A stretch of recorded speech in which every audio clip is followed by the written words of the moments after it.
Hello friends, welcome to Sunitha kitchen.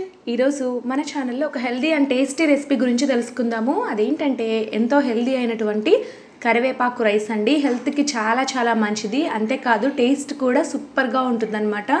చాలా సింపుల్గా ఒక 10 నిమిషాల మనం ఈ కరివేపాకు రైస్ని తయారు చేసుకొని తినేసేయచ్చు. కరివేపాకులో ఎన్నో రకాల పోషకాలు ఉంటాయండి. రెగ్యులర్గా మనం ఈ కరివేపాకు రైస్ని తినటం వల్ల జుట్టుకి కళ్ళకి చాలా మంచిది. ఇప్పుడు తయారీ విధానాన్ని చూసేద్దాము.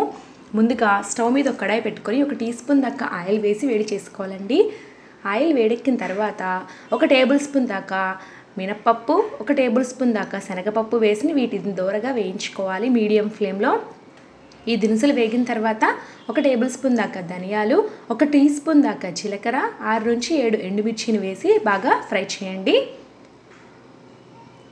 ఈ దినుసుల్ని ఎంత దూరగా వేపితే ఈ కారం అనేది అంత బాగా వస్తుంది. ఇవి వేగిన తర్వాత చివర్లో 5-6 రెమ్మల కరివేపాకును కూడా వేసి కరివేపాకు క్రిస్పీగా అయ్యేంత వరకు ఫ్రై చేయండి 2-3 నిమిషాల పాటు. ఇలా అన్నీ కూడా బాగా వేగిన తర్వాత ఈ మిశ్రమాన్ని పక్కకు తీసి పెట్టుకుందాము. పూర్తిగా చల్లారిన తర్వాత గ్రైండ్ చేసుకుందాము. ఇప్పుడైతే ఇదే కడాయిలోకి 1 టేబుల్ స్పూన్ దాకా ఆయిల్, 1 టేబుల్ స్పూన్ దాకా నెయ్యి వేసి వేడి చేస్తున్నాను. పూర్తిగా నెయ్యితో అయినా చేసుకోవచ్చు లేదా ఆయిల్తో అయినా చేసుకోవచ్చు అండి, అది మీ ఇష్టం.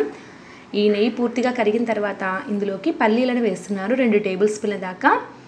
పల్లీలు వేగిన తర్వాత ఒక 7-8 జీడిపప్పు పలుకుల్ని కూడా వేసి వేయించుతున్నాను. ఇవి పూర్తిగా ఆప్షనల్ అండి. ఇవి రెండు కూడా చక్కగా వేగిన తర్వాత వీటిని పక్కకు తీసి పెట్టుకుందాము. వీటిని చివర్లో యాడ్ చేసుకోవడం వల్ల క్రంచీగా చాలా బాగుంటాయి రైస్ ఐటెంలోకి. ఈలోపు మనం ముందుగా వేయించి పెట్టుకున్న కరివేపాకు ఇవన్నీ కూడా చల్లారిపోయాయి. సో మిక్సీ జార్లోకి యాడ్ చేసుకుందాము. అలాగే 1 రెమ్మ చింతపండు, 5-6 వెల్లుల్లి రెబ్బలు, రుచికి సరిపడా ఉప్పు వేసి మెత్తగా గ్రైండ్ చేసుకోండి. కరివేపాకు కారం రెడీ అయిపోయింది. ఈ కారాన్ని పక్కన పెట్టుకుందాము.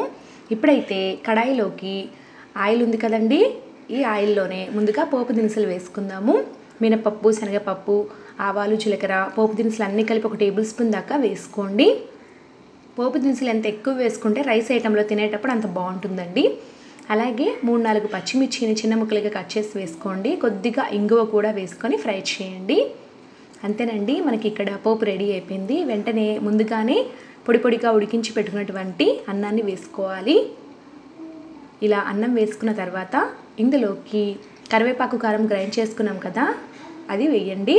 ఇక్కడ తీసుకున్న అన్నం క్వాంటిటీని బట్టి కారం అనేది ఎక్కువ తక్కువ చేసుకొని కలుపుకోండి. కరివేపాకు కారం అంతా కూడా ఇలా అన్నానికి బాగా పట్టించిన తర్వాత ఒకసారి సాల్ట్ అనేది చెక్ చేసుకోండి. సరిపోకపోతే ఇక్కడ యాడ్ చేసుకోవచ్చు. ఇక్కడైతే పర్ఫెక్ట్గా సరిపోయిందండి. అలాగే కొద్దిగా కరివేపాకు కారం 1 టేబుల్ స్పూన్ దాకా మిగిలిపోయింది. దాన్ని మరలా మనం యూజ్ చేసుకోవచ్చు. ఇక్కడైతే కడాయి మీద మూత పెట్టేసి 2-3 నిమిషాల పాటు లో ఫ్లేమ్లో కుక్ చేసుకోండి. ఇలా లో ఫ్లేమ్లో కుక్ చేసుకోవడం వల్ల అన్నం వేడెక్కుతుంది. అదేవిధంగా అడుగంటకుండా మనకి చక్కగా రెడీ అయిపోతుంది. ఇప్పుడు 3 నిమిషాలు అయిపోయిందండి. కడాయి మీద మూత తీసి చూద్దాము. వేడివేడిగా కరివేపాకు రైస్ రెడీ అయిపోయింది చూడండి. వెంటనే స్టవ్ ఆపి ఇందులోకి ముందుగానే వేయించి పెట్టుకున్నటువంటి పల్లీలు, జీడిపప్పు పలుకుల్ని వేసి 1 టేబుల్ స్పూన్ దాకా నెయ్యి వేసుకోండి మీకు ఇష్టమైతే. ఇప్పుడు వీటన్నిటిని కూడా రైస్లో కలిసే విధంగా బాగా కలుపుకొని వేడివేడిగా సర్వ్ చేసుకోండి. చాలా చాలా యమ్మీగా ఉంటుంది. తినే కొద్దీ తినాలనిపిస్తుందండి. ఖచ్చితంగా పిల్లలు లైక్ చేస్తారు. మనం లంచ్ బాక్స్లోకి ఏం చేయాలా అని చెప్పి ప్రతిరోజు ఆలోచిస్తూ ఉంటాం కదా. ఈ కరివేపాకు కారాన్ని కాస్త ఎక్కువ మోతాదులో తయారు చేసి పెట్టుకున్నట్లయితే కనుక ఒక 5 మినిట్స్లో రెడీ అయిపోతుందండి. అంతే, చూసారు కదండి, ఎంతో రుచికరంగా మరియు హెల్దీగా ఉండే ఈ కరివేపాకు రైస్ని చాలా సులభంగా తయారు చేసుకున్నాం కదా.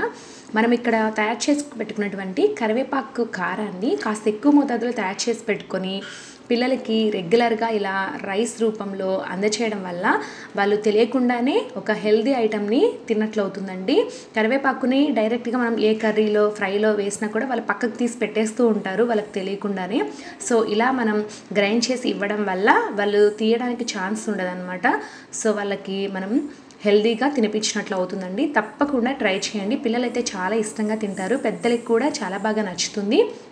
సో ఫ్రెండ్స్, ఈ హెల్దీ అండ్ టేస్టీ రెసిపీ కనుక మీకు నచ్చినట్లయితే ఈ వీడియోని లైక్ చేయండి. అలాగే మీరు కూడా ట్రై చేసి రెసిపీ ఎలా వచ్చిందనేది నాకు కామెంట్స్లో తప్పకుండా తెలియజేయండి. Thank you for watching.